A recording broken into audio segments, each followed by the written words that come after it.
Welcome to the Backdoor Fantasy Sports Podcast with Russo and Jordy.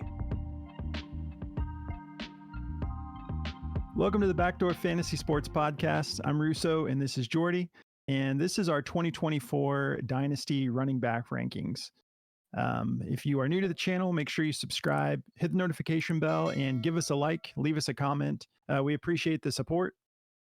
And just so you know, the rankings that we're covering is for full PPR, which is what we play in our Dynasty League. So this top tier, we've got three running backs that we think are somewhat interchangeable. But after going back and forth, we had to give the number one spot in this elite tier to Christian McCaffery, running back for the 49ers. 28 years old. We're seeing him do what I don't know if anyone's ever done what he's doing. So even though he is 28, typically he's in that window when you're trying to get, trade out of a position like this. We don't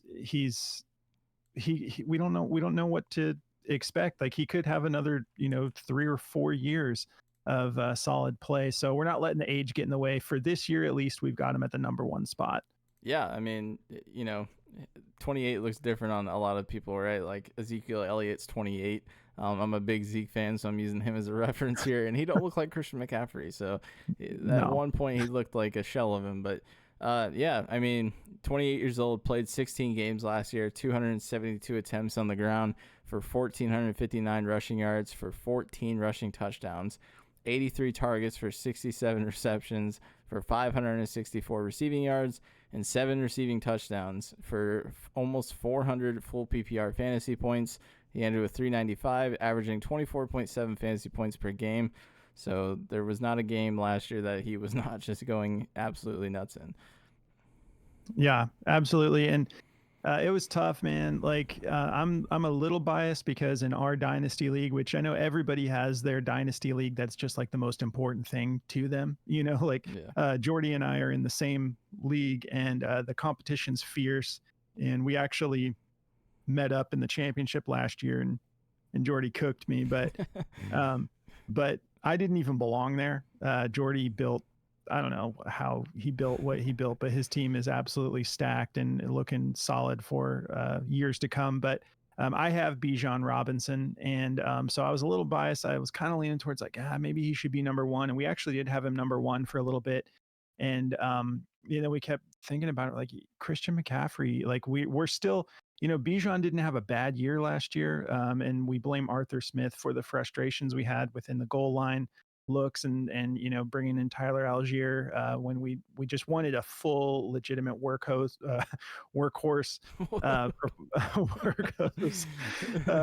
We wanted the full bell cow performance and approach.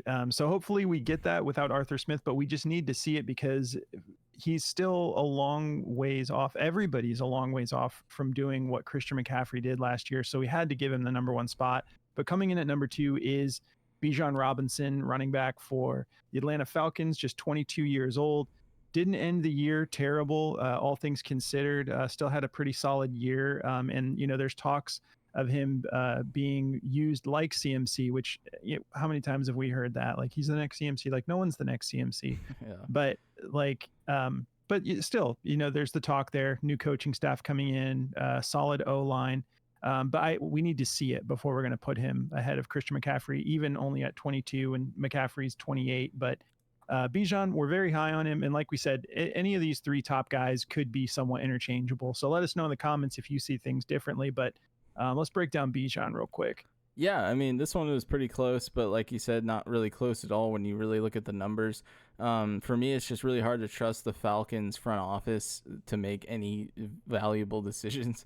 Bijan, all that being said, only having 20% of the red zone work is criminal for how good he was playing. But he ended 8th on the year with 17 games played. He only had 214 attempts, and he itched just under 1,000 yards there, 976 for 4 rushing touchdowns. He got pretty active in the passing game, though. He had 86 targets for 58 receptions, so that was great. I mean, he had more targets than Christian McCaffrey. We just need to see that rushing upside come out from him. But he ended with 487 receiving yards, so he actually had less receiving yards than CMC, but you can chalk that up to a million things, like the terrible quarterback play, the terrible O-line, things like that, the terrible offensive schemes, just terrible coaching. 4 receiving touchdowns. He was still averaging 14.8 fantasy points per game and ended the year with 252.3. Like I said, it's pretty tough to kind of see the direction the Falcons want to take the team when they make weird calls, like, going out and getting Kirk and then drafting a quarterback. And then it's just, they do a lot of weird things that's hard to like trust. So when it comes to like him being utilized like Christian McCaffrey, obviously it's not like the offense is too loaded thing, because we're talking about CMC doing what he did and probably one of the most loaded offenses in the league with the 49ers. So he's definitely got the ability, but it's just like, will we see him get the usage this year? I think we will. I think everyone made such a big spectacle about it last year that I think they're going to be like, okay, we got to build the offense through this guy. I think they made it pretty clear they want to when they went and drafted all the O-linemen they did. So we'll see. But I'm pretty confident that he'll be at least in the top 5 for sure next year. And I think when it comes to Dynasty, it's easy to rank him number 2 here.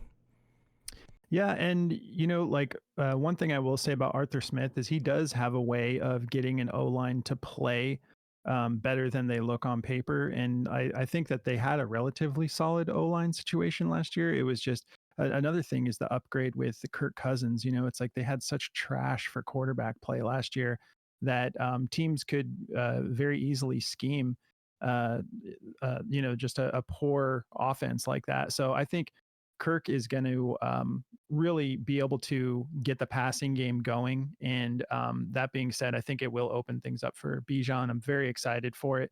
And so moving on to our next guy, we got Breece here, who is in somewhat of a similar situation. He didn't have his star quarterback all year last year, but still some unbelievable massive plays. Like he could easily end up being the top guy here come the end of the season. We really hope Aaron Rodgers stays healthy. It looks like they're, working on upgrading that O-line a little bit for him this year, make sure they protect their quarterback, because, it's actually pretty impressive what Garrett Wilson and Breece Hall were still able to do with, again, such trash at quarterbacks. But, Breece Hall does have that awesome pass catching ability. Still just 23 years old. I mean, we know he's basically in the same situation as Bijan, the unlimited upside. Can't wait to see how it pans out. Underdog Fantasy is the easiest place to play fantasy sports. It's also the fastest growing fantasy app in the industry.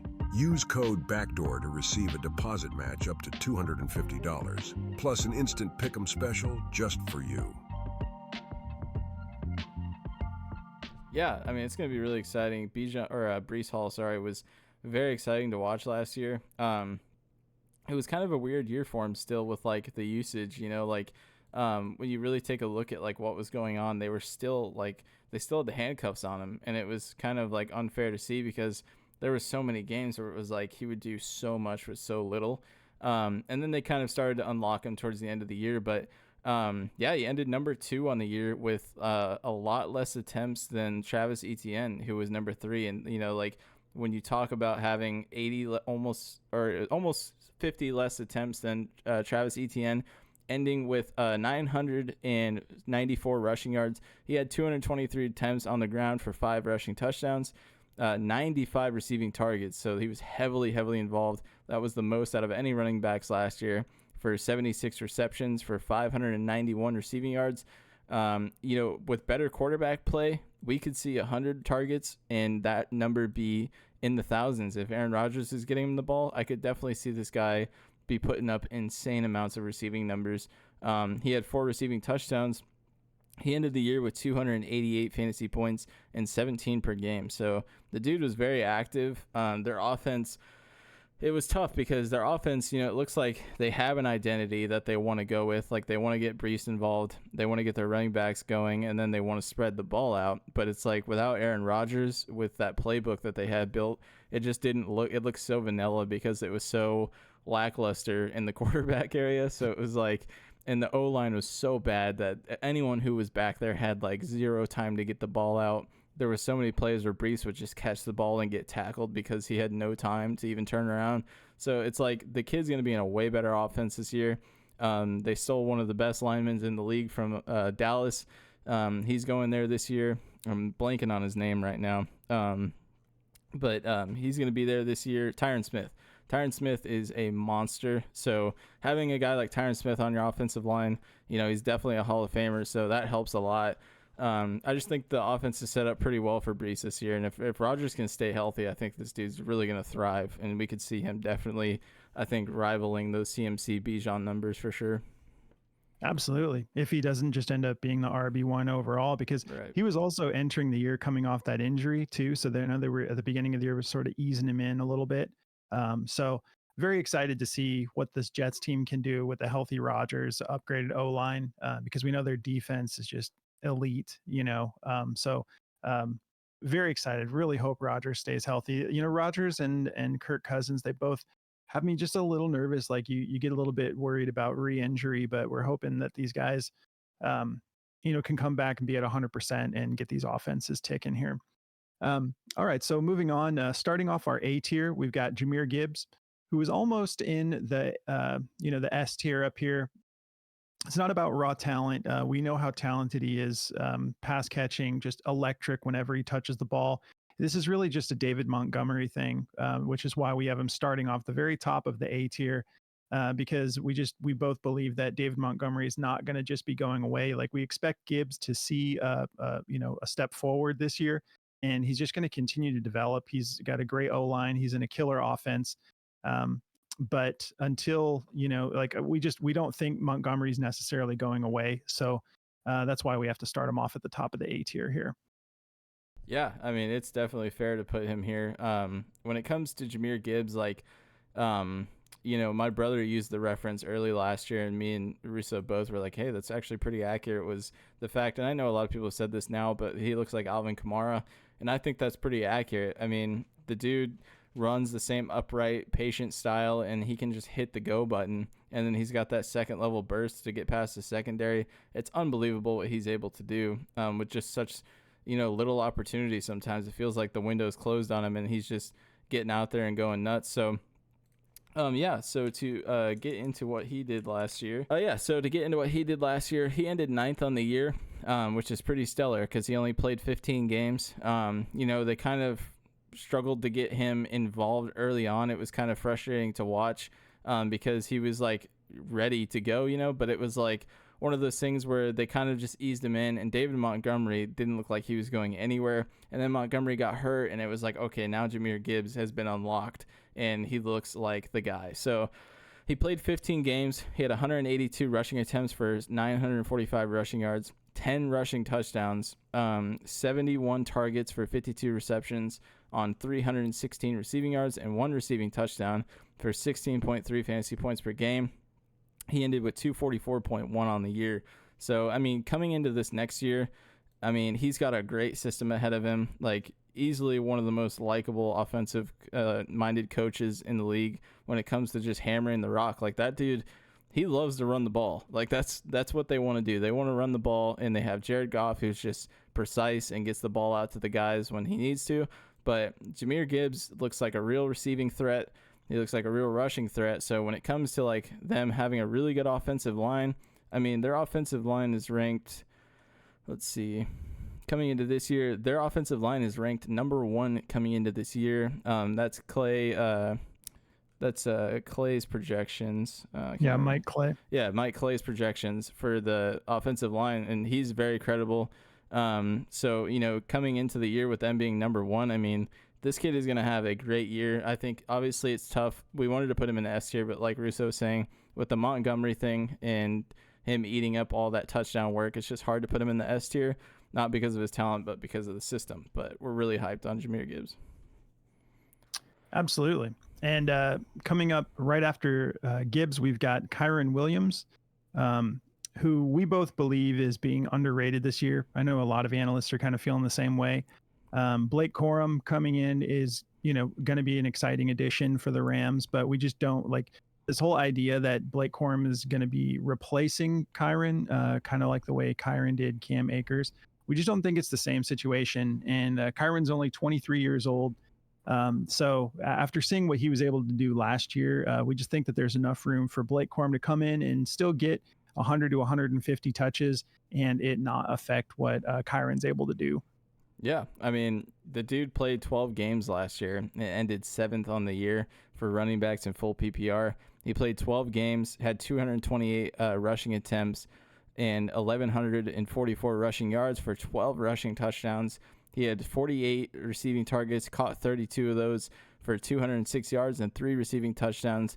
The dude was putting up 21.4 fantasy points per game and ended with 257 on the year. So, you know, like, I've been kind of saying this to everyone that has been talking to me about the Blake Corum situation, because I drafted Kyren like in the 16th round of our Dynasty startup last year. But, you know, I picked him up because they said they wanted him to be like the pass catching back. And then the Cam Akers saga happened and I got blessed with an RB1 on my team. But, you know, I think it's kind of ridiculous to be doing this to him because, I mean, Sean McVay loves the guy. He said over and over again that, like, they want the offense to kind of run through, like, what he's able to do on the ground. And when you talk about Blake Corum coming in, it's kind of disrespectful. Like, Blake Corum is a 5'8", 200-pound running back. It's not like he's going to be a David Montgomery coming in and eating up all the goal line work. If, at best, I've kind of made the comparison that, like, if you own Blake Corum, you're hoping to get a Devon Achane out of him with, like, him able to do a lot on half the amount of attempts as, like, Raheem Mostert eating up a lot of the work. So I think that's kind of how the system's going to work for them. But I don't think we're in any situation to say Kyren is like a B or C tier running back at this point. I think he's easily behind Jahmyr Gibbs here. Yeah, absolutely. And I think that Blake Corum could actually help Kyren, because Kyren doesn't, like, for Kyren to be a superstar, in my opinion, and just repeat what he did last year, he can do that on 15 to 20 touches a game, So if Blake is able to just come in and relieve him a little bit here and there to keep him healthier and not be in a situation where he misses 4 games again, I think that's just going to be even better for Kyren. So we're very high on Kyren still. So he definitely belongs right here behind Gibbs. Enjoy sports betting and daily fantasy? Well, Daily Grind is here to help you beat the books. They make premium DFS tools that do all the work for you, comparing lines across just about every platform, looking for discrepancies for you to take advantage of. Start off your research with their DFS Optimizer, a tool that finds all the best plays and rates them with their odds to hit indicator. Or if you'd rather have them make your entire slip for you, they have you covered with their AI slip generator. They'll even notify you when a new slip is available. Go to dgfantasy.com and use code BACKDOOR. They will give you 25% off your first subscription all the way up to a year if you want. That's dgfantasy.com, code BACKDOOR. And coming up right after Kyren, we've got Jonathan Taylor, who, some of these guys in this tier are also a little bit interchangeable at this point. Jonathan Taylor, just a couple years ago was the RB1, just total monster. And, he had his injury, he had his contract situation, but that's all cleared up now. Still just 25 years old, has an incredible O-line, and now has an unbelievable quarterback. If Anthony Richardson can, stay healthy, very excited about the RPO with Richardson and JT here. So yeah, he's got to be up here, and who knows, if JT can get back to what he was a couple years ago, he should be up here in the S tier. But for now, we're comfortable putting him right behind Kyren. Yeah, I mean, like, they've got the 4th best ranked O-line. I argue that they have a top 3 O-line. Like, when you look at that offensive line, man, there's no one in the NFL who can move bodies like Quentin Nelson. Like, there's just not. So when it comes to his O-line situation, he's in a great spot. He missed 7 games arguably last year, like, because they weren't making playoffs. That was obvious. So if he would have played 17 games, he would have went nuts. Like, but he missed the first 4 games, and then he missed another 3 later on in the year to, like, a little bit of an injury type thing. But even at that being said, he still ended with 169 attempts. So as soon as he got back, they got him right back into just being a workhorse. He had 741 rushing yards for 7 rushing touchdowns, 23 receiving targets for 19 receptions. So very, very efficient in the passing game, and 153 receiving yards for 1 receiving touchdown. He was averaging 15.6 fantasy points per game when he came back. for 156 fantasy points on the year. So, give him 7 more games and he could have been a top 5 running back if he kept those numbers up easily. The dude is just like, it's so easy to make him a workhorse, and they traded Zack Moss away, so it's obvious that they're all in on Jonathan Taylor again. They don't want any drama being involved with that situation anymore, so they're like, hey, we're putting this guy right back into the same situation he was 2 years ago, and I think he's going to thrive again.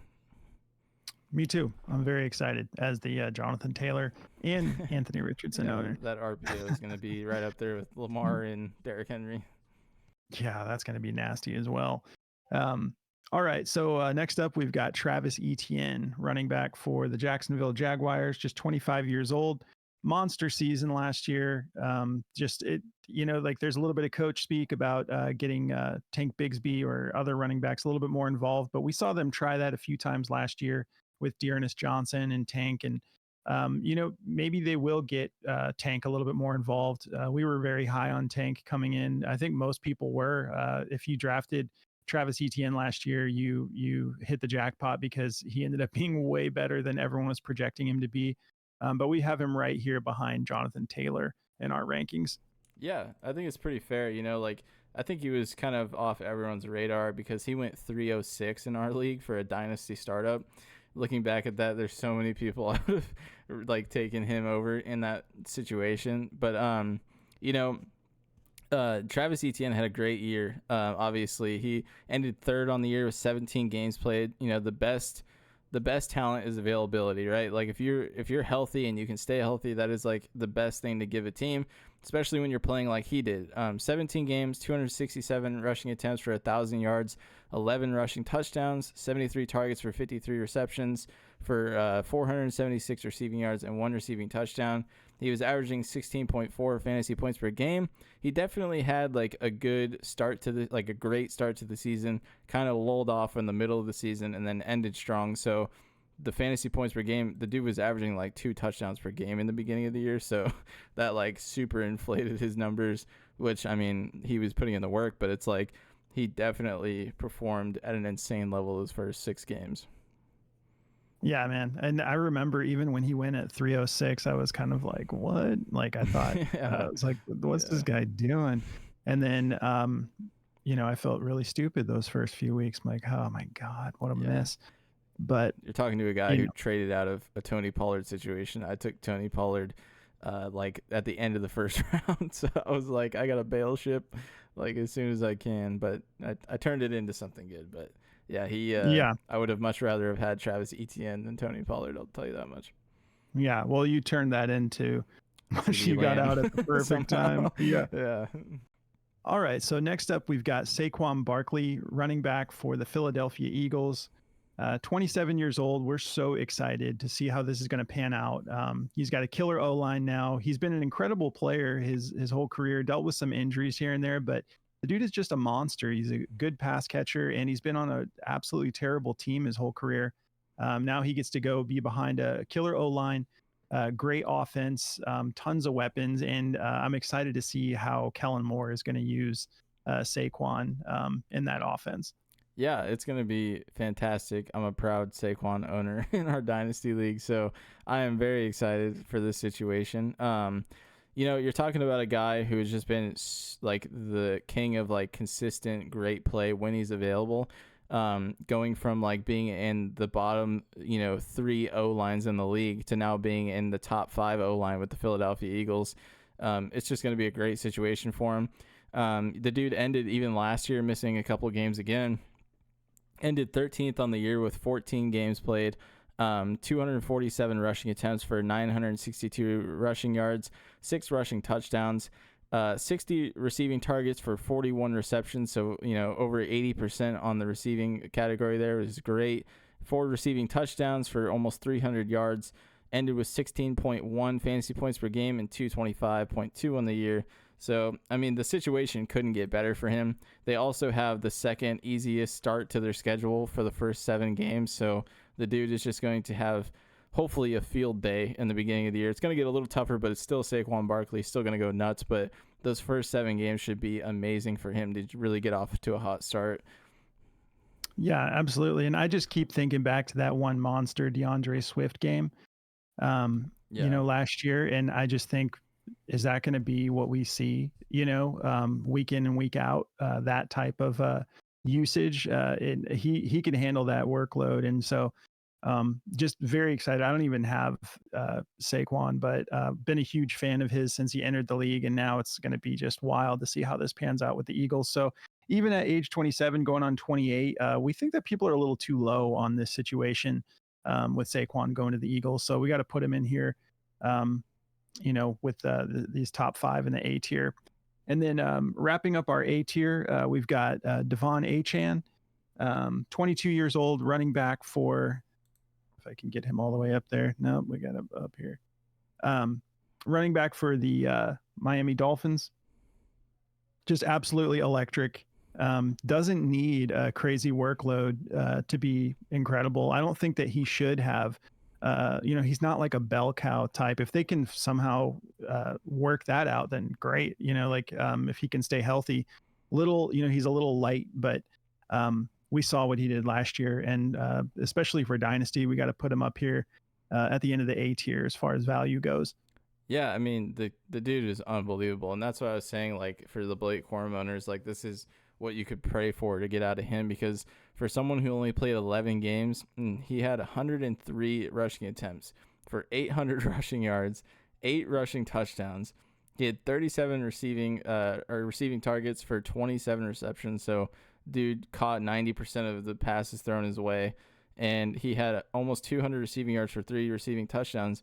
He came in with, only playing 11 games and averaged 17.5 fantasy points per game. Like, him and Raheem Mostert were putting on fireworks every single week. It felt like the dudes are so fast.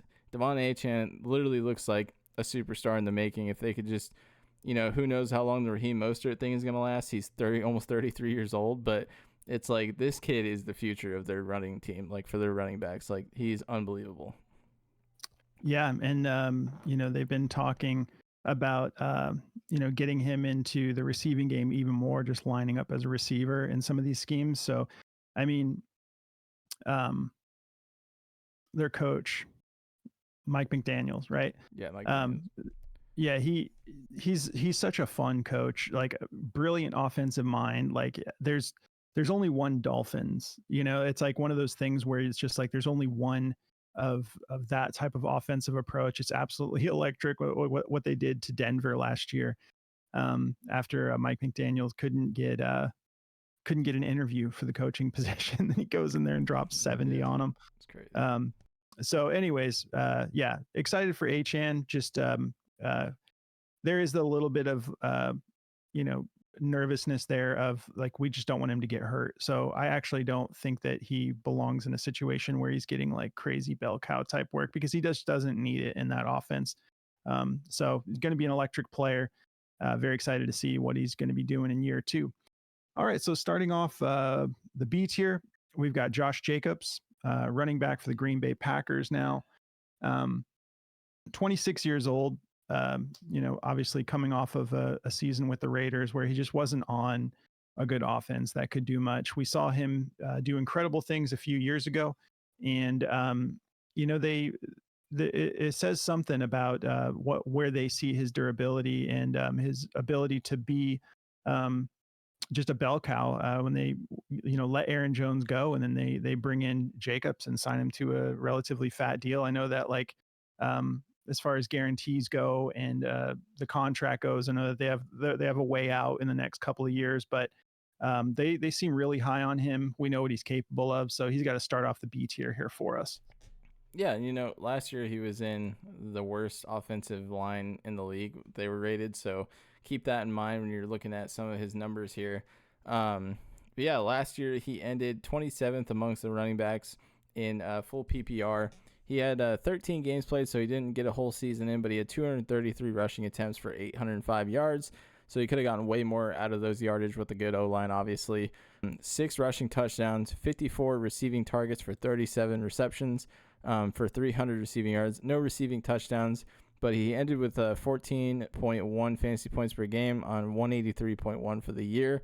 Coming into this year, he's now on the projected to be the top 10, the number 10 O-line for the Green Bay Packers. You know, they got Rachaad Walker, and they got Ellington Jenkins, and all these guys who are coming in who are big names. Obviously, they lost like Bakhtiari and all those guys who were kind of washed anyway. But, you know, this new offensive line that they built for Jacobs is going to be really something else. Obviously, you've got a decent RPO with Jordan Love, too. Jordan Love is great at throwing the ball to backs and just in general. So you're in an exciting, new, super young offense. It makes sense for them to go get Jacobs. You know, he's kind of like a seasoned player at this point in his career. So they're bringing in a guy who, is he going to be better than Aaron Jones? We don't really know. I want to say yes because he's just that much younger, but, you know, we'll see. But I think it's fair to put him here when it comes to situation, age for Dynasty, and, you know, what he's done in the past. I think it makes sense to have him start the B tier. Absolutely. All right. Next up, we've got Kenneth Walker, running back for the Seattle Seahawks, 23 years old. A little bit of mixed emotions here. We were realizing we were probably too low on Kenneth Walker. When we first had him ranked, we had him ranked down quite a bit. And then we were like, we're probably going too low on him. But the truth is, we know how electric he is. We know, amazing, shifty, fast, strong runner. Just his situation with Zach Charbonnet and somewhat of a, I don't want to say he's just a full-on injury risk at this point, but that for some reason the injury risk sort of taboo is kind of linked to him a little bit for me personally. Yeah, the Pete Carroll is really bothering me too. I'm just curious to see what that looks like. Yeah, I mean, they're supposed to be a pretty fast-paced electric offense this year, so we'll see. But it's like you have a new coaching staff. Do they value, Kenneth Walker as the clear-cut lead back? We'll have to wait and see. But until we know otherwise, we kind of just felt like we need to put him here. He still belongs here, right behind Jacobs. But this is where we're starting to a little bit, I don't know. Like it was like one of those things where Josh Jacobs could have almost been at the end of the A tier. But at the same time, there's a little bit of question marks there. Similar concerns, like, can he stay healthy? I feel like whenever Jacobs gets rolling, it's like next thing you know, it's like, oh, hamstring. I feel like it's always hamstring with him, so hopefully he stays healthy. But Kenneth Walker, this is where I'm kind of like, okay, I'm not overly excited about Kenneth Walker, but he absolutely belongs in this tier. But it seems like everybody, analyst wise, is just super high on Kenneth Walker this year. So maybe we're going to be wrong about this one. But still, we're giving him a fair ranking here, right behind Josh Jacobs. Still only 23. It's just a weird situation when you have another amazing back who's also young. The Seahawks drafting Charbonnet has just kind of been like a tough thing for us to call because we all want to see. We'd like to see both of these guys just be workhorses, but they're on the same team. So, yeah. Anyways, let's talk about Kenneth for a sec. Yes, I mean, 15 games, 219 rushing attempts for 905 yards, 8 rushing touchdowns, 37 receiving targets for 29 receptions, so he's very efficient in the passing game. 259 receiving yards for 1 receiving touchdown, ending with 200 fantasy points on the end of the year for 13.3 per game. So, it's a little bit of a thing for me because I'm like, okay, you got they're the worst projected O-line coming into the year. So it's like putting his value in, we're being very generous, I would want to say. Like, just he's a big name. He's a great player. I get it. He missed some games, but it's like he had a worse year than Najee Harris, who I'm not high on at all. And it's like, he's in a great situation. He's young, so it makes sense for Dynasty to put him here. But there's just some guys I'm higher on. Like, I'd rather, if someone traded me Jaylen Warren for Kenneth Walker, I'd take it. I'm just that crazy where I'm like, crazy. I don't know. I'm a Jaylen Warren truther, man. Like, I feel like he's gonna have an explosive year, and it's like Kenneth Walker just has looked. I had Kenneth Walker.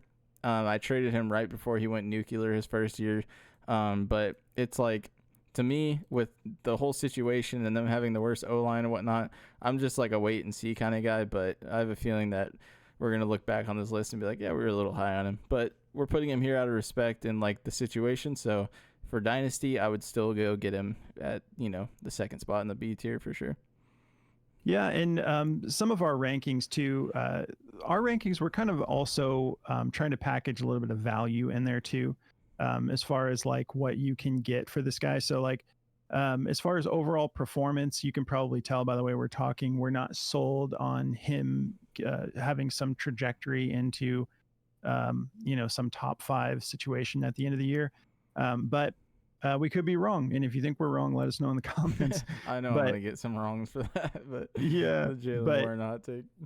But yeah, for me, I can't help but factor in a little bit of like trade value, like, so he still is whole, I'll just be honest. I'm a Zach Charbonnet owner, so I'm just waiting for Zach Charbonnet to get his opportunity. But I think we've said enough about Kenneth. We got him right behind Josh Jacobs, so we're not disrespecting him, but we personally think that we're a little less high on him than most of the consensus. Next up, we've got Isiah Pacheco, it was a close call. We almost had Rachaad White up there, but it's just the more we weren't big on Rachaad White coming into last year, and we'll get into all that. But we got to go with Isiah Pacheco here. He's on a killer offense, great O-line, a team that's going to be scoring a lot. Just 25 years old. They love him. He's basically the new beast mode. So yeah, he's going to be right behind Kenneth Walker here in our rankings. Yeah, I mean, Pacheco had a great year. Like I was telling Russo, like it was very obvious that he was the closer for them. Like whenever they got up by like a touchdown, they just started feeding him the ball. And it was like, here, keep us in the lead, just let him run the ball 40 times in a row, like is what it felt like. But, he played 14 games, so he had a good amount of games played, 205 rushing attempts for 935 yards, 7 rushing touchdowns, 49 receiving targets, and he caught 44 of those. So the dude is like king of efficiency when it comes to catching the ball out of the backfield. Obviously, the ball is being put right where it needs to be with Mahomes, but 244 receiving yards for 2 receiving touchdowns. He averaged 15.4 fantasy points per game for 211.2 at the end.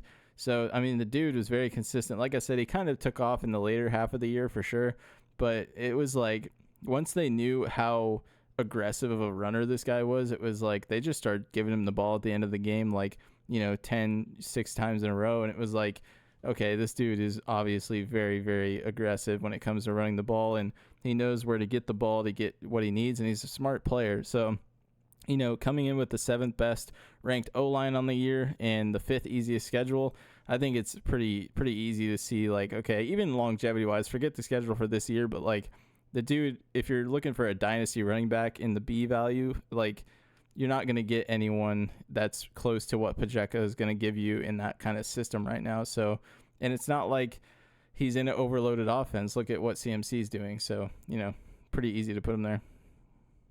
Yeah, absolutely. And that brings us to our next guy, which is Rachaad White. And, we weren't fans of Rachaad White coming into this past season, and we thought people were crazy that were hyping him up.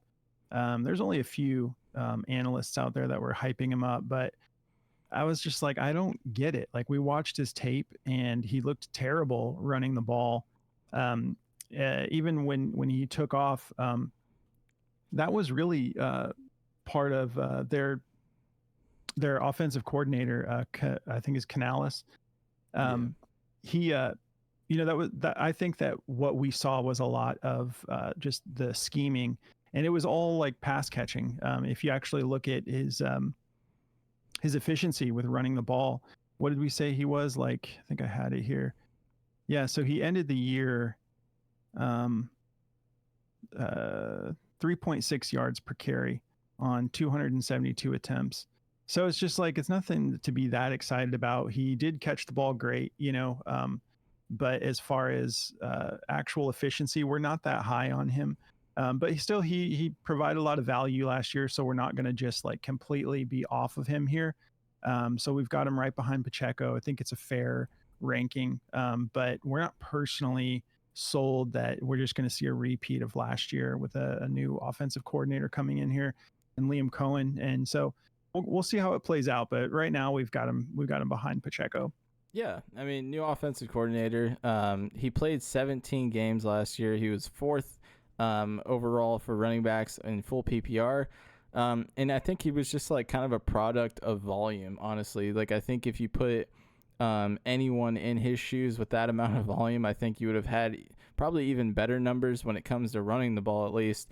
But he played 17 games. He had 272 rushing attempts, the same amount as Christian McCaffrey, and he had 500 less rushing yards and, almost 10 less rushing touchdowns. He ended the year with 5 rushing touchdowns, 990 yards rushing, 70 targets, which is a lot for 64 receptions. So he was catching the ball very well. Baker played a really good year, though, so he's putting it right on the money for him. 549 receiving yards for only 3 receiving touchdowns. And it's like, here's where I kind of lose it with Rachaad White in the respect I have for like what he's doing. Is like Rachaad White's efficiency data out of 48 running backs with at least 60 attempts. His yards after contact, he ranked 40th amongst 48 with 2.3 yards after contact, ranking 46. So it's like, the dude isn't that big. He's a big guy for like his size, but I just don't see it. I don't see that like special level of like burst or anything with him. So it's like, maybe we're being a little too harsh on him here, but I mean, I don't know. I'm not sold with a new system coming into. I think they're going to be pretty pass heavy, but we'll see. Yeah. All right. So up next, we got Derrick Henry, who we're actually really excited about. If he wasn't 30 years old for Dynasty, we'd have him ranked much higher, obviously. But he's been, a Titan for pretty much all of his career. And now he's going to an incredible elite team, a contender. And the RPO with Lamar Jackson is just going to be so nasty. Can't wait to see how this pans out. But yeah, we got to put him here at the 5 spot in the B tier. Yeah, so I mean, he's not really getting an upgrade when it comes to O-line, but he's getting a massive upgrade when it comes to offensive efficiency, like much better system that he's going to be surrounded by, way more talent, and the quarterback play is going to be unbelievable. But yeah, I mean, Derrick Henry, man, like even still at 29 years old he was last year, he played 17 games. Like the dude is so consistent. 280 rushing attempts for 1,167 yards for 12 rushing touchdowns. He got a little bit more involved in the passing game last year, too. 36 targets for 28 receptions. So he's proven that he can catch the ball, no problem out of the backfield. 214 rushing yards, no receiving touchdowns because that really wasn't. He threw more touchdowns than he received touchdowns. So I hope we see more of that. Yeah, I hope we see that again. It's so crazy. His little like arc over the top, like basketball shot. Jump pass. Yeah. It's just like a little J jumper, but he's awesome, man. Like, so, I'm not convinced. You got guys like Raheem Mostert still running a 4.3 and just absolutely burning people. I'm not convinced that the wheels have fallen off his wagon yet for Derrick Henry.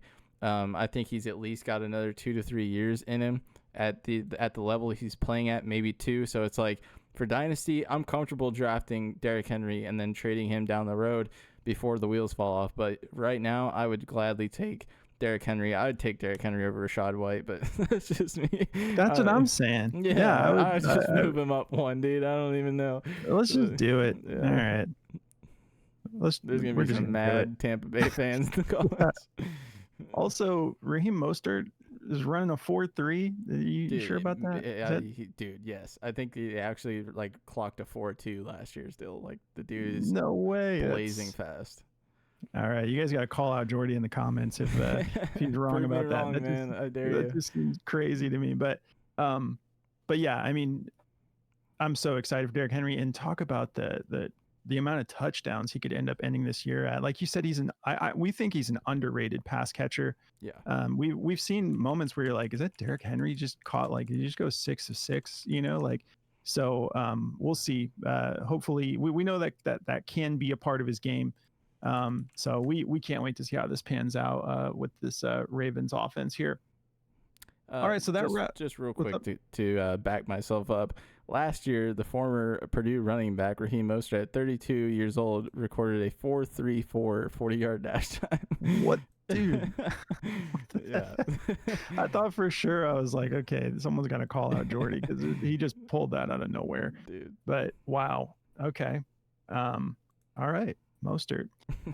So that wraps up the B tier. Moving on, we are starting off the C tier with Joe Mixon, running back for the Houston Texans. 27 years old, incredible pass catcher. He's been great, and now he's he's going.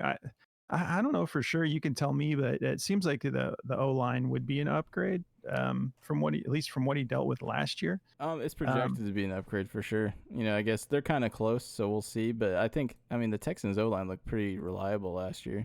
It didn't seem like Stroud was in too much danger, but yeah, and I know just like it seemed like the Bengals had just terrible O-line, but either way, yeah, we got him down here in the C tier. Like the thing is, like, the Texans seem, they're like a pass first offense. You've got Stroud, who's not very mobile. He's like statue quarterback, who's incredible talent. But yeah, we'll just see. I'm very excited to see how they utilize Mixon in this offense. But all that being said, yeah, we got him here starting us off in the C tier. Yeah, I love Joe Mixon, man. 27 years old. You can't get a better value for a guy like him. Last year, he played all 17 games. Mixon, that's one thing I'll say about him is I can't remember a year where I'm like, oh, Mixon missed 12 games or something. Like, the dude has been very consistent when it comes to being available. 17 games, 257 rushing attempts for 1,000 yards, 9 rushing touchdowns, 64 receiving targets for 52 catches. Mind you, that was with a plethora of quarterbacks. And 376 receiving yards for 3 receiving touchdowns. Ended the year 6th overall with he had 15.6 fantasy points per game, ending with 265. So dude is great. I mean, it's going to be a lot of fun to see. I've never been a big Devin Singletary fan, so like for me, I can't wait to see what the Texans look like with a guy like Joe Mixon who can just really carry the game sometimes, and it's going to be exciting. I've always liked Joe Mixon as a running back, so I think he'll be pretty good for that system. Yeah, very excited to see how it plays out. Next up, we've got Rhamondre Stevenson, running back for the New England Patriots. 26 years old, just got the bag, which I think was like, I kind of like was somewhat surprised. I'm like, oh wow, they went and paid him. It wasn't like a monster deal, but it was a very respectable deal. They're building around him. There's a little bit of uncertainty with the quarterback situation and new coaching staff, but we know what Rhamondre is capable of, so we got him here right behind Mixon. Mixon. I mean, Rhamondre, he just, like you said, he got a baby bag there, so he's sitting comfortable, and he only played 12 games last year, so he ended 35th overall. But you got to remember, this is Dynasty, and we're talking longevity here. So he had 156 attempts. He actually etched out a pretty good season for himself. With that being said, he had 619 rushing yards for 4 rushing touchdowns, 51 receiving targets on 38 catches for 238 receiving yards, no receiving touchdowns, but he was averaging 12.3 fantasy points per game. So, it's like, you guys are going to be like, well, Achane went nuts, and it's like, well, that's why we have him so much higher. He played 11 games and had 800 rushing yards. It's like they're not really close in talent, in my opinion, when it comes to that. But it's like Rhamondre Stevenson has looked like a beast. It's like when you've seen flashes from him where it's like, okay, this guy looks like he can do a lot. But it's like also, how do I put this politely? It's like, Bill Belichick kind of threw a Molotov cocktail under his feet in his last season. Like, he kind of just burned the whole thing to the ground and was like, you guys are going to have the worst year of your life since I'm out of here. It's what it felt like, because there was nothing that looked good about that team last year. So hopefully new system, new culture, exciting new life breathed back into that organization. So hopefully Rhamondre can, get the brunt of all that out of him now, and he can just carry on and be a beast from now on. So I think that's what they're planning on with them paying him like they did. Yeah, and that's a good point. I think it can only get better for them, obviously, from last year. And we know he's a talented pass catcher. He's, what would we say, just 26 years old. So he got paid. The vibe's probably great, and they're going to utilize him. So we got him here right behind Mixon. All right, next up, we got James Cook, running back for the Buffalo Bills. Let's see, just 24 years old. Some people might think he should be ranked higher. If you are one of those people, just let us know in the comments why you feel differently. But we feel like he's a talented player. It's not about his talent. It's really just about the somewhat limited upside. They've got guys like Latavius Murray who are getting goal line looks instead of James Cook. And we think he's capable of more. It just seems like this offense is not fully willing to unlock him. So he's down here right behind Rhamondre Stevenson for us.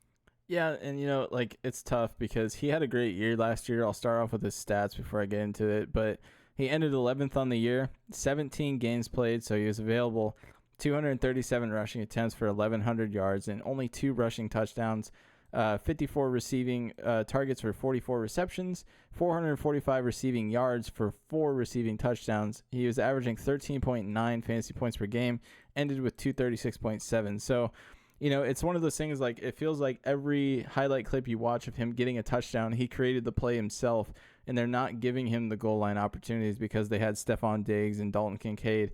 Dalton Kincaid and Stephon Diggs ate up 84% of the red zone target share last year.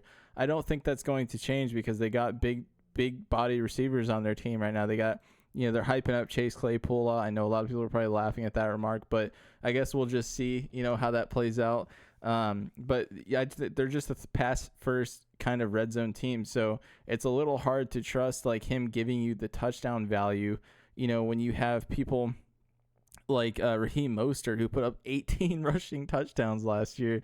It's like ridiculous. So, obviously he's not going to replicate that this year, I don't think, Raheem Mostert, but it's like, I don't know. James Cook has just never really looked like they trust him enough, and he's kind of undersized. He's 5'10", 190 pounds. That's kind of heavy, but it looks like they're a little timid to like give him the reins. So that's the only reason he's ranked here. Yeah, I mean, I wouldn't even say 190 is heavy. I'd say that's kind of light. Like, I usually like looking for running backs in that 5'10", 5'11" range. If you can get them taller than that, great. But it seems like the sweet spot is like that 5'11" range around 215. Yeah, so 190 is pretty light. We think he's super talented. But in case you haven't noticed, Jordy's stashing Chase Claypool. Yes, we'll see if he even makes the roster. Yeah, he's going bro. He's gonna have like 8 touchdowns, right? We'd love to see Claypool reemerge, and Claypool's at that age. Like, we'll probably get into some of that talk in our wide receiver rankings video. But yeah, you do have they're high on Coleman. You've got what's his name, Curtis Samuel. So there are Claypool in there strictly for meme purposes. So please don't think I was being serious. Okay. Yeah, I was like, he's stashing him. He's like, but he's like, there's so much hype around Claypool. But yeah. Anyways, we're a fan of James Cook, and you know what? Hopefully we're wrong. Hopefully, because we think talent wise he belongs above a lot of these guys. Maybe right behind Jacobs. But we just it doesn't seem like the team wants to do that yet. So hopefully that changes this year. But for now, we've got him ranked down there. So next up, we got Zamir White, running back for the Las Vegas Raiders. Just 24 years old. He's the dude in Las Vegas now. They're hyped on him. And this is another volume play.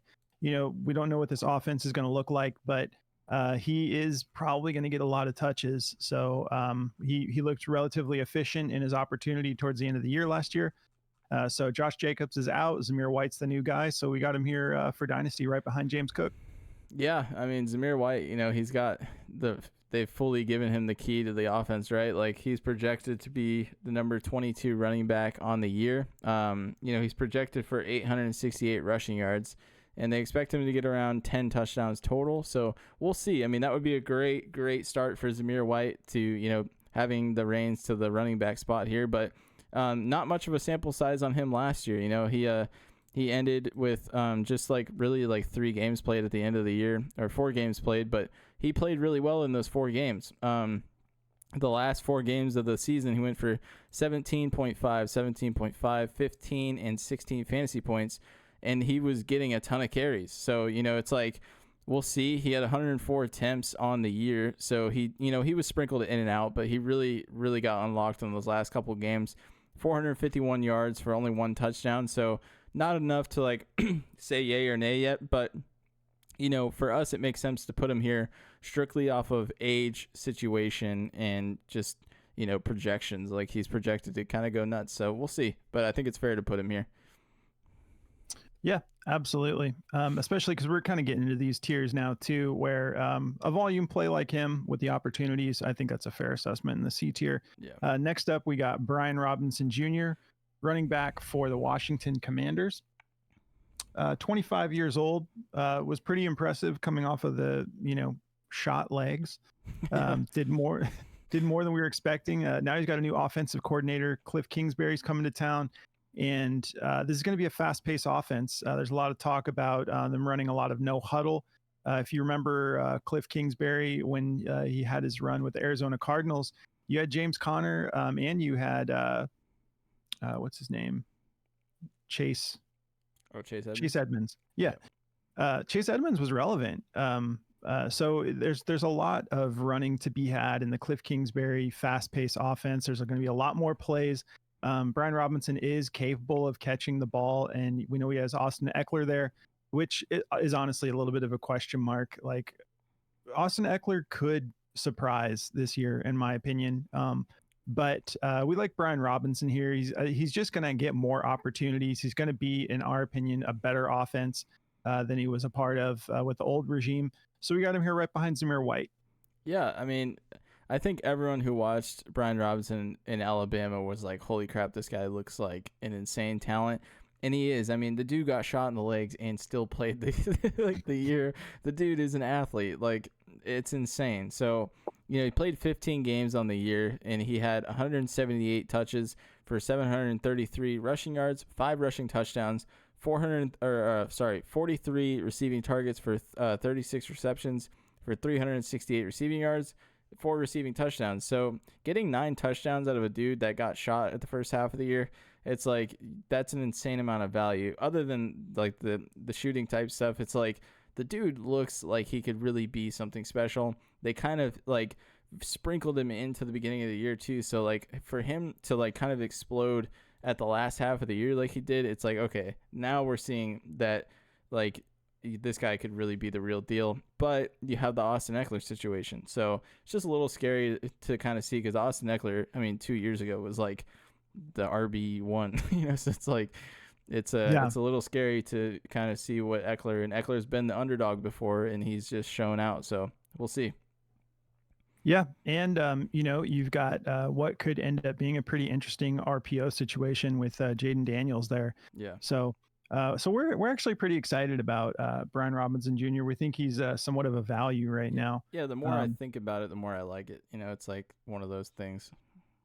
Yeah, absolutely. All right, so next up we've got Jonathan Brooks, rookie running back for the Carolina Panthers. Let's see, just 20 years old.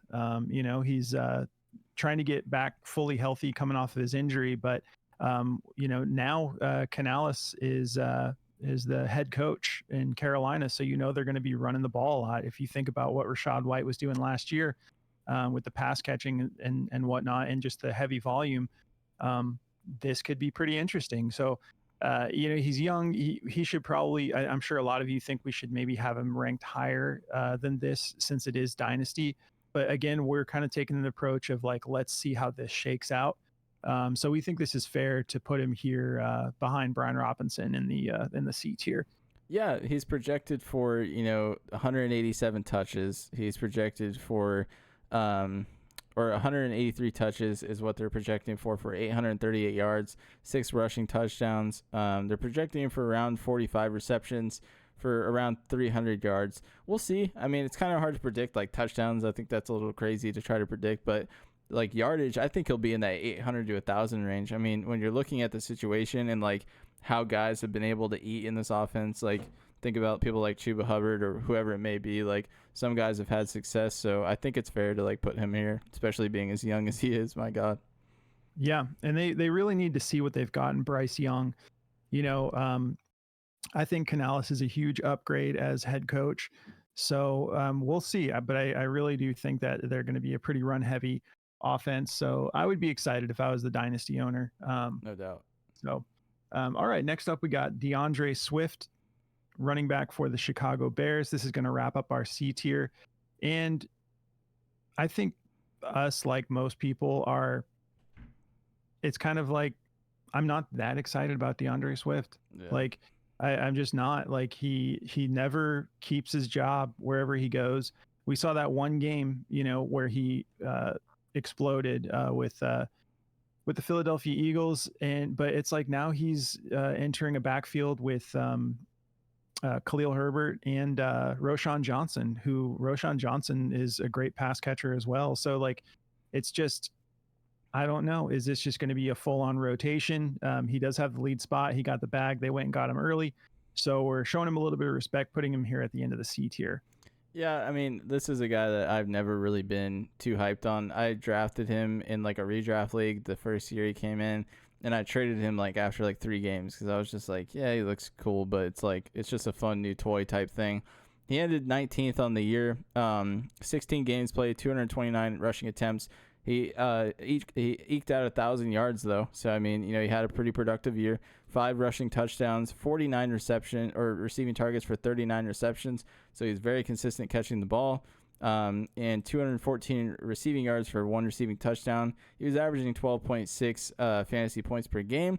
And that's kind of the thing, right? It's like he had so many opportunities. Like he was in like the top 10 when it comes to usage for running backs. So it's like you would have liked to have seen him done a little bit more. And especially in a system like that with Philadelphia, it's like there should have been no reason why he couldn't have just gone nuts. But it just seemed like the Rachaad White story. Like I was seeing that with Rachaad White every other year before last year. It was like, it's just not exciting. It's like, it's cool. He's good, but it's not like I would never go like out of my way to trade for DeAndre Swift. So exactly. Yeah. Like I'm not reaching for him. I'm not trading for him. If you guys feel different, let us know. But that's just where we've got him ranked. And I think it's even somewhat generous because after so long, you got to start asking yourself, why can't he keep the spot? He gets these opportunities and then the teams just trade him away. It's like Devin Singletary. Yeah. And so we've got him there. He's 25 years old. He's got fierce competition in the backfield. So we think we're even being somewhat generous here, putting him at the top of the C tier. Because if I had my choice, I would rather take our next guy, personally, Alvin Kamara, starting off the D tier. Alvin Kamara, I mean, what an incredible career this guy's had. I've had him in other dynasty leagues. The league that Jordy and I are in now, which is our serious league, is a new league and it's our main league. But I spent years. I started my dynasty startup back in the day with Alvin Kamara, and he's a hero of mine. Like the dude got me 50 fantasy points on Christmas Day that one year when he went crazy. for 6 touchdowns. Like he's an incredible pass catcher, and maybe there's just something there, which is why I'm still so attached to him. But he's not really in a good situation right now. They don't want to pay him. I mean, even when he did go off that one game when he went 12 for 12 receptions last year, I looked back at that and I think he totaled like 33 yards on that. So it hurts to even have him down here, but this is dynasty. Alvin Kamara, 28 going on 29 in an offense that is unsure of what they're going to do with him. So it could be a great year for him. I would still love to have him, but as far as dynasty, you got to start thinking about what you're going to do. If he's one of your main pieces, you probably got to start, but maybe hope he has a couple great games and then just maybe get what you can for him.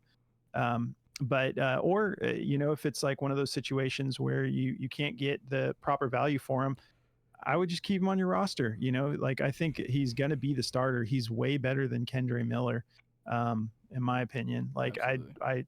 I don't understand the crazy hype around Kendre from some people. Like I think Kendre has a lot to prove still. People are just banking on the fact that he'll do what he did in college, but I don't think that he looked great so far when he had his opportunities. So anyways, yeah, I like Kamara a lot. But yeah, as far as dynasty goes, he's got to be here at the top of the D tier. Yeah, and here's the thing, like we were saying about Swift, you might think we're crazy, but when it comes to like what you're getting production-wise out of usage is why he's in the spot he's in for us. Like Alvin Kamara ended 12th on the year with way less opportunities and way more production. He had 13 games played, 180 rushing attempts for only 694 yards, but he had 5 rushing touchdowns, 86 receiving targets for 75 catches, almost 500 receiving yards, and 1 receiving touchdown. So it's like, missing 4 more games than DeAndre Swift and still averaging 16.1 fantasy points per game is fantastic production. And that's like what we're saying is like, I'd rather have Alvin Kamara too. I wish Alvin Kamara was 25 years old because then he'd be in the S tier right now. But it's like, that's just where you're at when you're playing Dynasty. It's you got to make those sacrifices for age sometimes, and like just situations is like the main thing. So that's the reason why we're starting off with Kamara here. Yeah. All that being said, we love Kamara. So big fans over here. Next up, we got David Montgomery, the RB2, you could say. He's kind of like just a split backfield type situation in Detroit. Still a great player, 26 years old, had a great year last year, and we expect him to have a very similar role this year. So we got him right behind Kamara here for Dynasty. Yeah, and it's tough, like I would much rather have David Montgomery, I think, than DeAndre Swift because the dude's usage and like what he's giving you production-wise, 14 games played, 219 rushing attempts for 1,000 yards and 13 touchdowns. Like, the dude just had a feast of a year when it came to touchdowns. So it's like only 24 receiving targets. Obviously, that's why Jahmyr Gibbs is on the team for only 16 receptions, 100 receiving yards, no receiving touchdowns, but averaging 14.8 fantasy points per game for a guy that in most leagues you're probably putting in your flex spot, So it's like it's just insane amounts of production for a guy like him, and he's super young. So it's like, of course, dude, give me David Montgomery there all day. Yeah, absolutely. And it's like I keep catching myself. I kind of want to just do this real quick, but the reason that I don't think that's the right situation is because he is 25. He did just get paid. He is the consensus lead back in a new offense that could be pretty exciting this year. The Bears could be a lot of fun. Caleb Williams, tons of receivers, like good tight ends, like solid defense. So. But yeah, Bears, so so like so we're leaving Swift up here, but we're high on both of these guys, and we'd personally probably who's in my starting lineup, I'd probably rather have either of these two than Swift. All right, so let's see. Next up, by the way, I hope we're wrong about that, right? I hope DeAndre Swift has a crazy year, but it's like that's just where we're at right now. Totally. Next up for Dynasty, we've got Trey Benson. Exciting. Very exciting.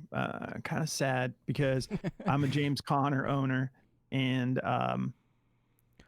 Bobby in our league, who has Trey Benson, will not trade him to me. And so I'm trying to give myself the narrative that like, yeah, Trey Benson's not going to just take over this backfield. But he's and I don't think he is. I think James Conner's going to have to get injured for him to lose the starting spot. It'd have to be a situation where James Conner goes down, Trey Benson gets his opportunities, and then when Conner's healthy again, which very well could happen. But I love James Conner. I love just running backs in this offense. I think Jonathan Gannon has done an incredible job.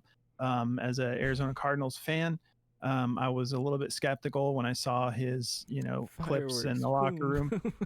Yeah, and then all of a sudden the Cardinals come out and they look like they could win any given game they're in. Like they're it's like we traded away all of our defense, and the defense actually looks relatively stout. Like I just noticed the chemistry with Jonathan Gannon is just you hope to have that kind of chemistry on a team, and he's just got these guys playing for each other, and so Trey Benson, man, that he's was a big dude. Cardinals feel right there, bro. Heck yeah, I feel you, bro.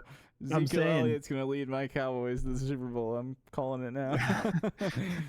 I'm just saying, like Gannon, like he had us looking good, and he's the truth. And so now we got Marvin Harrison, and Kyler's gonna be back. Like I'm just very excited. I think the Cardinals are gonna surprise a lot of people this year. But Trey Benson is the future. They went and got him.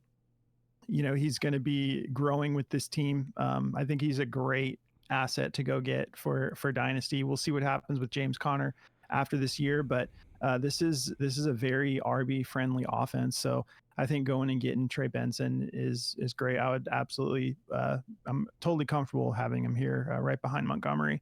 Yeah, man. I'm just gonna leave it there. You can go to the next guy because there's no history on him. So, all right. Okay, so that brings us to our next backup running back, and that's Zach Charbonnet. Honestly, I'm a huge fan of Zach Charbonnet. I've got him on my squad for Dynasty. We know what he's capable of. Great pass catcher. He honestly reminds me a lot of James Conner personally, and kind of just an opportunity situation. So we're hoping with the new coaching regime, he gets a little bit more shine. I wouldn't be surprised if he did. I think he's gonna take somewhat of a step forward this year. But he's got all of the tools to be an every down back. He's surprisingly shifty for how big he is, and great pass catcher. So I think he definitely belongs right here behind Trey Benson for Dynasty. yeah, I mean, not a whole lot to go off of last year for him. Only 100 attempts for 400 rushing yards. He had 3 touchdowns on the year. But honestly, like the 2 games that really stuck out to me, when he got the 2 starts last year, he played San Francisco and he played Dallas. He had 2 really good games against 2 really, really tough defenses. So it's like you can see the potential is absolutely there. He's only 23 years old. He looked great at UCLA. So it's like, putting up 16.9 fantasy points against Dallas on, he had 19 attempts. He almost went for 100 yards and a rushing touchdown. It's like that's the production that you can see out of Zach Charbonnet. And, the year before in 22, when they were kind of splitting the backfield a little bit more between the two, it looked a little bit more obvious. So it's like I think that he's really going to kind of like thrive, and it looks great. So I think Charbonnet is going to have a, pretty valuable spot moving forward. So.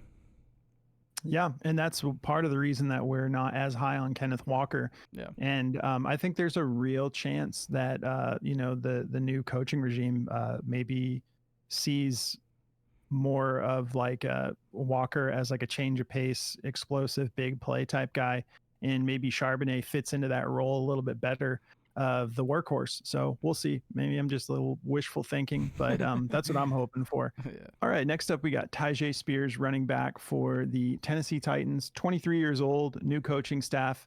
The thing about Tyjae is he seems really similar to Pollard. I think both he and Pollard will have successful years. It's hard to see Tyjae ever really becoming like an all-out like workhorse type running back. So his upside is somewhat limited there. But Brian Callahan, that's going to be hopefully an upgrade in that offense.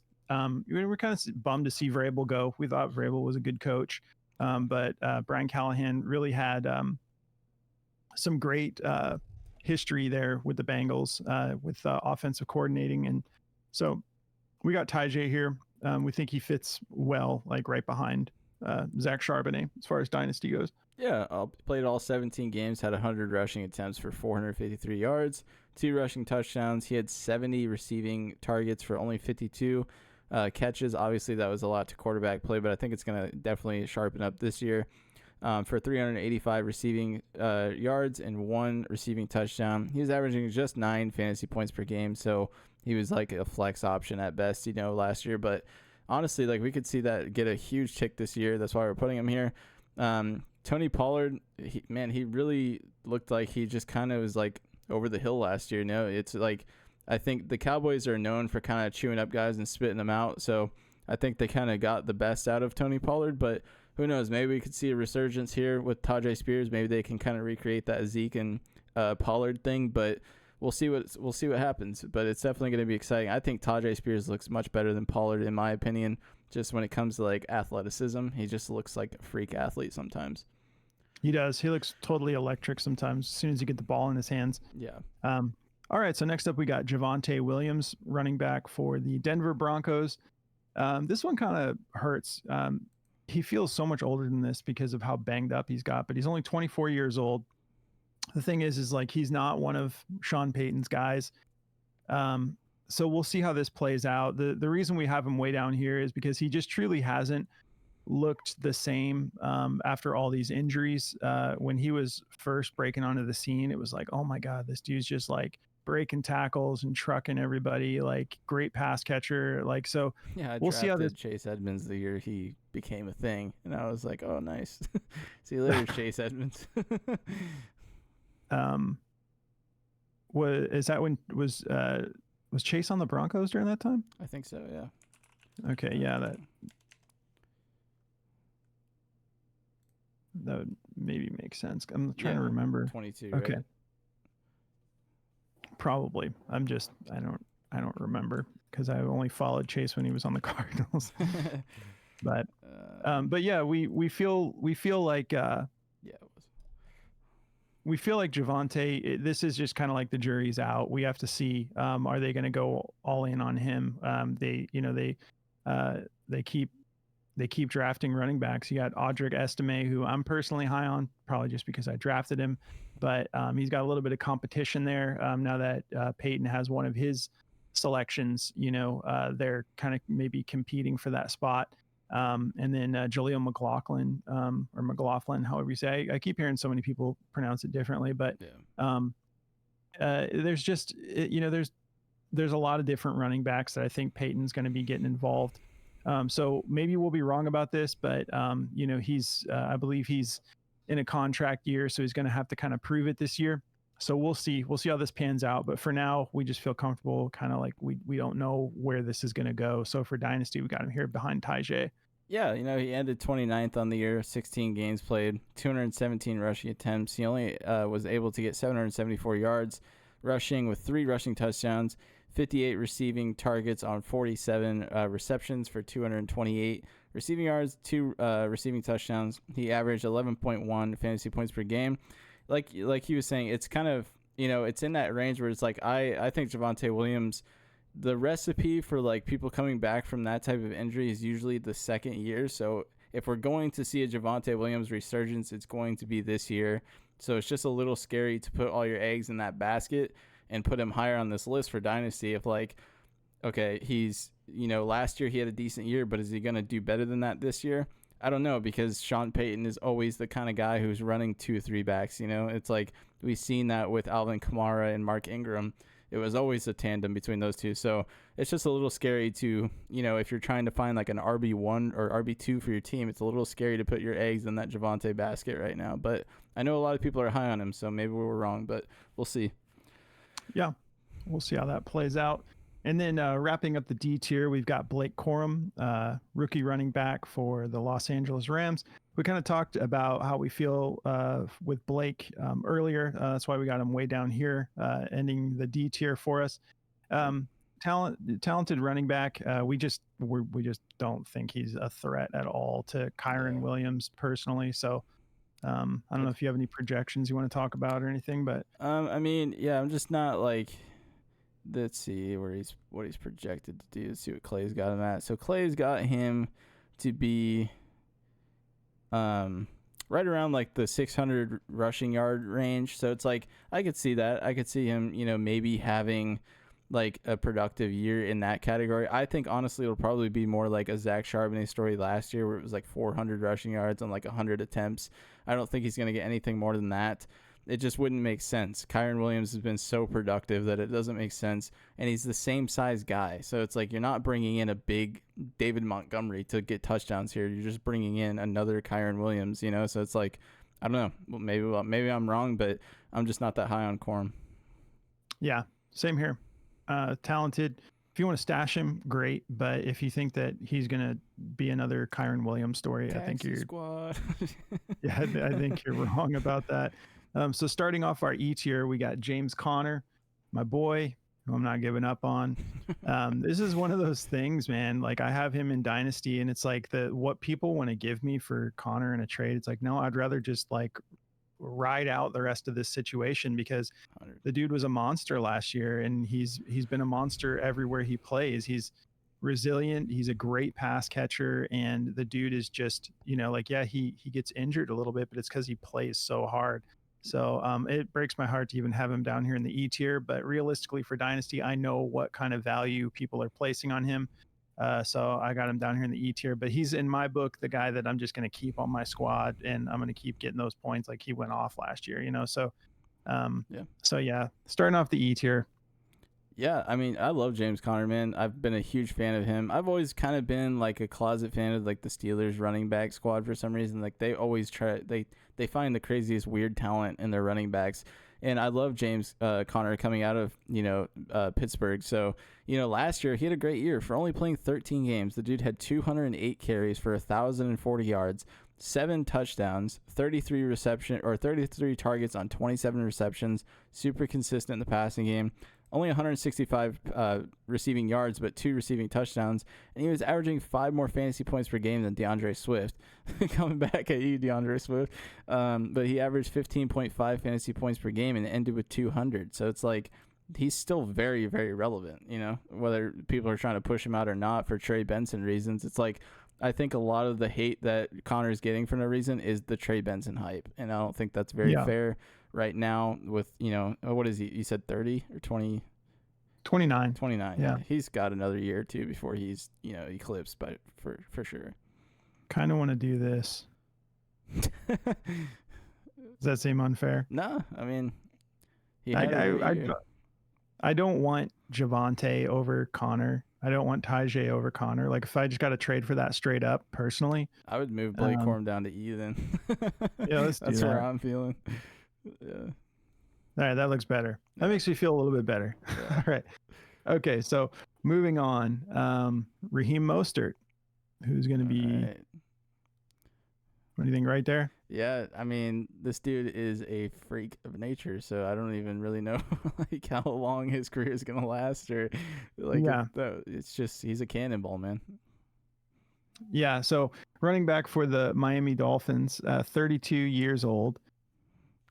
Man, it makes me conflicted because we moved James Conner up a little bit, but given, I don't know, man. It's tough with Dynasty, right? Because like I would rather have him over Javonte right now, but Dynasty wise, maybe 2 years down the road, that's just a stupid move. So yeah, he's in his window. Yeah.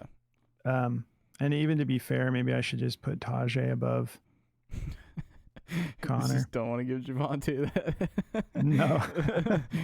Yeah, I feel you, but I mean, just to get into it, man, real quick, Raheem Mostert, 15 games played, 209 attempts, 1,000 rushing yards, 18 rushing touchdowns, 32 receiving targets on 25 catches for another 3 receiving touchdowns, averaged 18 fantasy points per game. I got him in the 16th round. So it was in a Dynasty startup. I never expected to have that kind of year out of him. I traded really high on him. I traded him away pretty quickly for like a first-round pick or something ridiculous.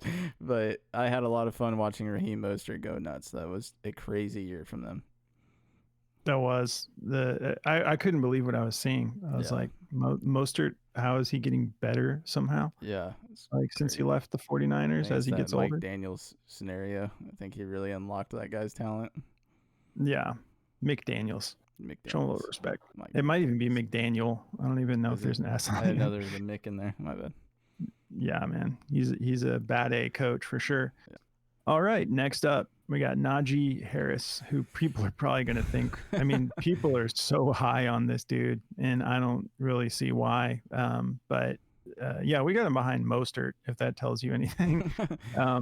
Running back for the Pittsburgh Steelers, 26 years old, new offensive coordinator, Arthur Smith. So honestly, we'll see. We'll see how this plays out. But yeah, we got him here behind Mostert.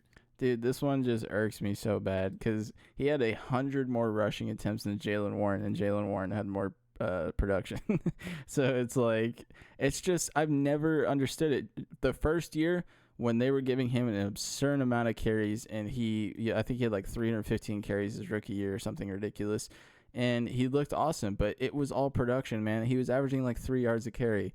So it's like, to me, I just have never seen what people are seeing in him. I know he's lost weight. That's great for him. But Zeke lost weight last year too. That doesn't really mean much. It's like you can't get your legs back sometimes. And for me, Jaylen Warren looks like the much fresher back in the system. But let me get into Najee Harris. 17 games played, 255 carries, 1,000 yards, 8 rushing touchdowns, 38 receiving targets on 29 catches for only 170 yards and no receiving touchdowns. So, to me, it's like, yeah, he's the bigger back, but it's just, I don't see like the explosiveness. I don't see, out of a guy that size, I don't see like a Le'Veon Bell. I don't see a Nick Chubb. I don't see any of that exciting burst or like strength. I just see a guy who's looks like he's playing in slow motion, and it looks like sometimes it's just him running downhill and he's just a system back, but maybe I'm wrong. Yeah, exactly. He's not shifty. It was really just a volume play. When he first came into the league, it was like, wow, like what running back is getting this many touches? But I think it still is a volume play. It's like, the efficiency's never been great. Never really passes the eye test. So, everyone in this E tier, I would say Mostert is the exception. Like Mostert, it's just his age that's making us a little bit like, that's why he's down here. But everyone else in this tier is kind of like, okay, just so many next question up, marks. Yeah, exactly. Speaking of which, I think our next guy here, Zack Moss, I'm actually a little bit more enthusiastic about him. We do have him down here just because, we're going to see how this plays out, but he's, joining a good offense, not too great of an O-line, but he is a good blocker as well. We know he can catch the ball. We saw him go on his run last year, and he went and he got a contract, with the Bengals.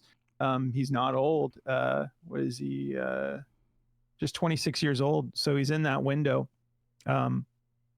We'll just see how this backfield split works out. So that's the only reason. Just some question marks around like how the backfield's going to play out. But it looks like he is the lead back for now. We're just not certain how that's going to look all year. So we've got him down here behind Najee. Yeah, I mean, this is a guy I just went and traded for. I traded Aaron Jones in a fourth. Mind you, I was the champ, so it's a late fourth.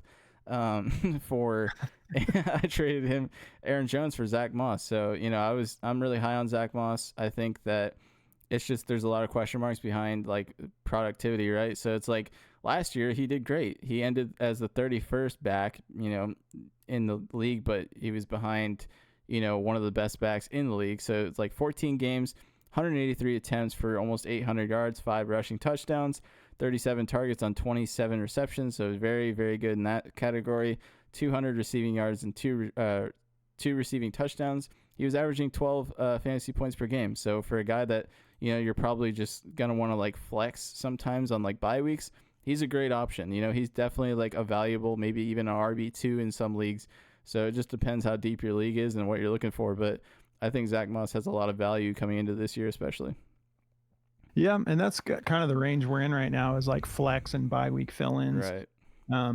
Next up, we got Jaylen Warren, who we both like better than Najee Harris. And, if this plays out anything like Arthur Smith was working the Falcons last year, it's like if Najee's the lead back, he'll throw in Jaylen Warren when they're in the red zone.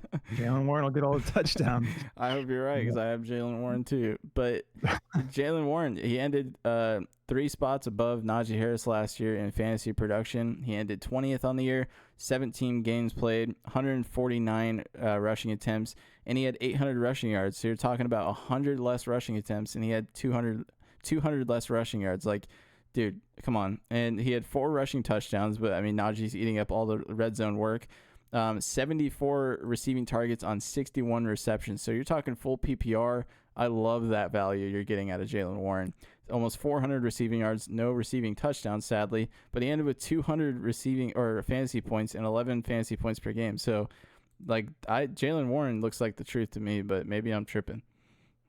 Yeah, no, I think, we're down here in the E tier, so it's not like, we're giving him too hot of a take. He's still in the E tier. Yeah, right. But put him in the C tier.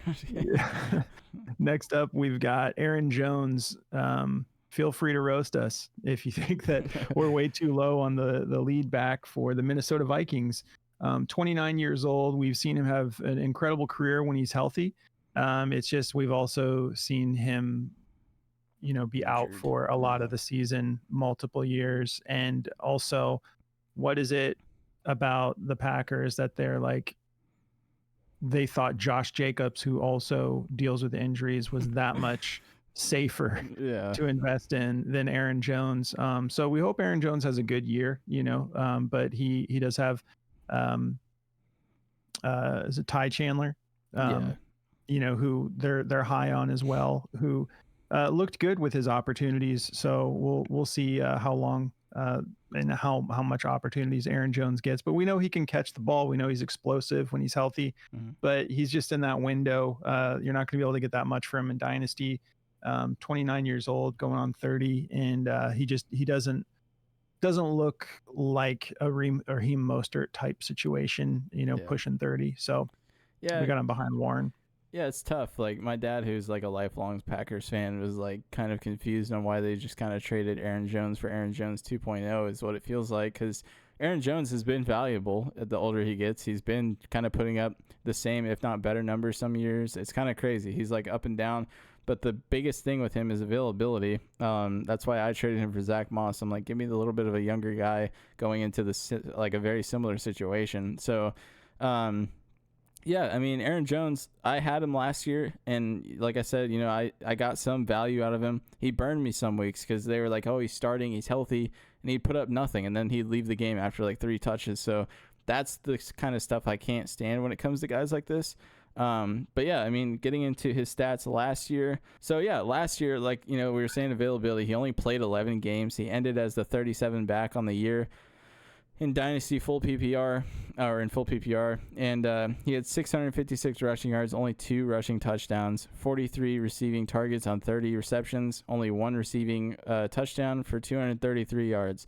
He averaged 12.4 fantasy points per game, but he only played 11 games, so it's like he just wasn't that valuable. Even in weeks where he was playing, it was like, are you even going to give me a touchdown? I found myself when I was in bad situations just starting Jaylen Warren over him. So, it was like, to me, it made sense to go get Zack Moss for him, and that's why he's just in this tier, because we don't really know what it's going to look like yet. So it's just kind of hard. But for dynasty reasons, I wouldn't go trade for him, Yeah. I feel the same way. It's just one of those things you're trying to trade out of players like this. Get what you can. Right. And if you can't get much, then just hang on to them and ride it out until it's over, This next one breaks my heart. Nick Chubb, it's just so sad the way his career's gone, because he is such an extraordinary player. We can't, this is like, we got to see, we still don't have a whole lot of clarity on how healthy he currently is. We know he's getting into some sort of drills and whatnot. He's looking, it just makes me nervous. Like, those were legit injuries, and it's with the same knee that he injured in college the same way, right? Yep. And that was nasty. Thank God he's even able to still play. We'd love to see a bounce back. If he's healthy, he's going way up here. Yeah. He's at least in the B tier. Yep. If he comes back and he's healthy, he's probably next to Derrick Henry probably. Yeah, I mean, he's on a great offense. Like, if he comes back and is 100%, to me, he's. Jeez, I mean, I'd probably rather maybe the top of the B tier, maybe right behind Jacobs. Yeah. But that seems like a long shot. So we hope and pray that he's able to get back to full health. But at this point in the season, maybe we'll update these rankings after training camp, after we see a little bit of run from him and full contact. But for now, it's just too risky for Dynasty. You could end up trading for him, and then one injury and he's gone, or it could be, we don't even know how many games he's going to miss yet. So we can't risk it at this point. And unfortunately, we got to put him down here behind Aaron Jones. Yeah, and I mean, I'll jog your memory a little bit on what he is capable of in case you're holding on to him and you're unsure what to do. In 2022, granted, if he comes back to even 80% of this form, I think he can kind of replicate a year like this. 300 rushing attempts. I don't think he'll get that many. He'll probably be in the 228 range maybe. But 300 rushing attempts, 1,500 rushing yards, average 6 yards a carry, 12 rushing touchdowns, 37 targets on 27 receptions for 300 receiving yards and a receiving touchdown. So the guy is a absolute brick when he's out there. And that's the kind of running I just love. I love seeing people just run over people, and that very Marshawn Lynchy type style is what I see from Chubb. So it's like, the dude is awesome when he's available, but it's just so scary dynasty-wise. You just don't know. I mean, look at Cam Akers. Like, you just never know after a guy comes back from an injury like that. We're seeing the same thing with J.K. Dobbins. We have no idea what that's going to look like, so it's just tough. Yeah, J.K. is an oof. Yeah. The most telling thing, which you might notice, J.K. is not on this list. Bro got a $50,000 contract, and the injuries are just too scary. But that does bring us to our next guy right behind Chubb. We got Gus Edwards, who we could be very wrong about this. He is the consensus lead back for now in Harbaugh, like run heavy offense. He's got a solid O-line coming in. I'm pretty sure they built that thing up pretty nice. He's got a killer quarterback. He's got weapons, they went out and got Ladd McConkey. Like, I can't wait. I'm so happy Jim Harbaugh's back in the NFL. Yeah, dude. He's just one of those guys that the sport is more fun when he's coaching somewhere. He's so passionate. Can't wait to see what he does here. And I get the feeling we're probably too low on Gus, but there's just like, you got Kamani Vidal, who they're high on. I think he was drafted in the 6th round. So it's kind of like, what do you really make of that? It's hard to say. He looks good. Kamani is like, looks fast, looks, shifty. But you also have Greg Roman, who went and got Gus right away. And then Dobbins, like, man, what was that conversation like when they're like, hey, JK, we want to bring you on. We'll give you $50,000. It's like, right. Oh my God. I haven't looked if his contract has incentives. I would imagine it does, but we'll see. Apparently he's healthy right now. So it's just some question marks. We don't really know what's going to happen with that backfield. And you're talking to someone who still has Isaiah Spiller in his taxi squad because of how uncertain. Dude, I can't. If you guys have any thoughts on Isaiah Spiller, no one is willing to talk about the man. He might not end up making the team. He averaged a nasty like 2.6 yards a carry last year. Didn't get many opportunities. Very slow, but I can't bring myself to cut him because of this situation. Because I'm like, okay, Dobbins could get hurt. We don't know if Vidal is actually the truth. Gus Edwards has had his share of injuries, and so I'm just like, I could see some stuff going wrong, and all of a sudden Isaiah Spiller somehow, but so it literally it's just like the Ravens backfield last year. It's just like, who's going to get what work where, it's like, it's just confusing. I have Gus Edwards. I'm excited to have him right now. He had a decent little year for himself last year. He got a lot of opportunity in that offense. He ended as the 26th running back for full PPR. He had 200 rushing attempts for 800 yards and 13 rushing touchdowns was where the value went crazy with Gus. Like, he had a lot of touchdowns. So I found myself flexing him a lot when I needed him. 13 receiving targets for 12 catches. Like I said, he was just, he's good catching. Yeah, he's catching every ball, but he's just not getting that many. 13 targets for 12 receptions. Like, he's got a, insane 99% catch rate. But 180 receiving yards, so he was doing a lot with those catches. That's solid. 11 fantasy points per game. I was very happy to have him on my team. I'm even more happy to have him right now. He's going to be better than that. Oh, yeah. He's going to do an upgrade. I think he'll be top 20, no problem. But why do we have him way down here? Well, it's just like question marks. Yeah, it's question marks, man. So he could probably be higher in this E tier list, but it's like, I don't know. Yeah, it's just the question marks. And he does know the offense, So anyways, let us know. We need to bump him up. We will. Also, another person that we somehow left off this list is Devin Singletary. But I would put him on the E. I'd put him on the E tier, to be honest, because of Tyrone Tracy. I think Tyrone Tracy, it's a very similar situation with the Giants right now. I think, Devin Singletary, just to kind of dip into like what he did last year, because I think he should be on this list. It was just an accident. We left him off. He ended as I don't think it was an accident. Yeah, I mean, he ended as the running back 32. He had played 17 games, had 200 carries for 900 yards. 4 rushing touchdowns, 38 targets for 30 receptions, no receiving touchdowns. He only averaged 9 fantasy points per game.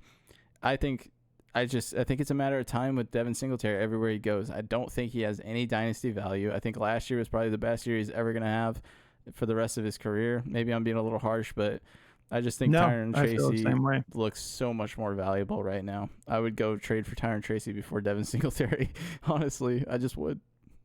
Yeah. And, to be honest, like, obviously, if you guys are still watching, thanks for staying tuned in. We know we have a massive list here. Yeah. We wanted to cover quite a bit for our first rankings running back video. We know we're like late on it, but this is the introduction to our Dynasty podcast. So we're kind of covering a lot more. But we got a total of 38 players here. Yeah, so that's why Singletary didn't make this list, is because we had him and then we chopped it down to 38 because we're covering so many players here. Yeah. But next up, we got Tony Pollard, 27 years old, Tennessee Titans running back. Man, Pollard has been very exciting through parts of his career. It just seems like, Jordy traded him away at the perfect time last year. And so we don't think that, I don't know. It's kind of like with our rankings, we're also taking into account dynasty value. Mm-hmm. And I just think, like we said, Tyjae looks more explosive of the two at this point. But and no one's going to go trade for Pollard to get him into a better situation. It's like, I think it's just kind of, he fell into an unfortunate circumstance where it's like you're now just the number 2 guy, and that's kind of where you're at now. Yeah, I mean, he might be the starter. Like, I would imagine he would be the starter, but I just think his value is going to continue to go down unless he just surprises us and he looks great again. Maybe this offense will be good for him. But for now, with the uncertainties, we got him behind Gus. All right, and wrapping up this tier, we've got Jerome Ford, running back for the Cleveland Browns, just 24 years old. He does have speed. He's a pretty solid pass catcher. It's just kind of like playing into this situation with Nick Chubb. If Nick Chubb does miss an extended period of time this year, then Jerome Ford could be pretty sneaky. But we don't really see any long-term value here. You also have, what were you saying? Deontay Foreman coming in, who also tends to surprise us whenever he joins a team. He provides more value than we're usually expecting. But we got Jerome Ford wrapping that up. That's number 38 for us. Yeah. I would just honestly rather have Ezekiel Elliott over Jerome Ford. Call me a Zeke fan. I know I got his jersey hanging behind me, but honestly, dynasty value, why would you go trade for Jerome Ford? Why would you go unless you already have him? It makes 0 sense to go put him on your team. So it's like, it's just one of those things right now. It's like if Chubb comes back, he's going to climb this list like crazy. So, absolutely. Well, that wraps up our dynasty rankings. Thanks for hanging out. If you watch this whole video, we appreciate you guys. We'll be coming at you with wide receiver ranks, quarterback ranks, tight ends. We're going to cover it all. And maybe we're crazy, but I want to make like a kickers video. I want to make like a DST video. Like people be hanging. I know it's like probably won't, but no one likes kickers anymore. We still use them in our league. So maybe it's just the old school, in us. But yeah, everyone's just like, no, don't do. The people ditch like DST. Like I tweeted at like Matthew Betts from the Fantasy Footballers, and I was just kind of asking for some advice on this specific DST, and dude just roasted me on Twitter. Really? He's just like, he wouldn't even give me an answer. He's like, you're playing Dynasty with DST? I'm like, bro, come on. But anyways, I love Matthew Betts. He's the one who put me on Jaden Reed early last year. So thank you, Matthew Betts, for that. But we appreciate you guys. Make sure you subscribe, give us a like, and let us know in the comments what other type of content you'd like to see. We're going to be launching our redraft podcast and doing Dynasty and stuff all season long. So yeah, thanks for hanging out, and we'll catch you next video. Good luck, guys. Thanks for watching this episode of the Backdoor Fantasy Sports Podcast. Don't forget to like, subscribe, and drop us a comment. You can also find us on all platforms at Backdoor FS.